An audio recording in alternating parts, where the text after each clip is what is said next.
কেন? আজ কি প্রবলেম? কিছু না। মিট মাই বেস্ট ফ্রেন্ড তোরি, যে আমার লাইফের সবচেয়ে বেশি special. And this gentleman is Tanim, যার কথা আমি তোকে বলেছি। হাই। হাই। 1 মিনিট, আমার একটা পার্সেল আসছে, তুই গল্প কর। আসছি, জাস্ট 2 মিনিট।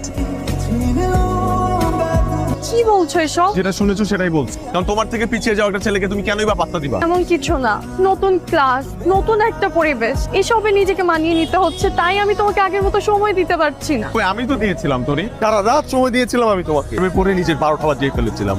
তোরি, আমি এই সম্পর্কটা আর রাখতে চাই না। ঠিকই বলছি, প্লিজ তুমি আমাকে আমার মতো পাইতে দাও। ডোন্ট টাচ মি, যাও এখান থেকে, যাও প্লিজ, যাও এখান থেকে। আমাদের পাস্ট যেন রাহার প্রেজেন্টে কোনো প্রভাব না ফেলে। তুমি এতদিন কেন হারিয়েছিলে? কত খুঁজেছি আমি তোমাকে, কত আননোন নাম্বার, কত ফেক অ্যাকাউন্ট থেকে তোমাকে মেসেজ পাঠিয়েছি, তুমি পাওনি? আমি তোমার সাথে একটাবার দেখা করতে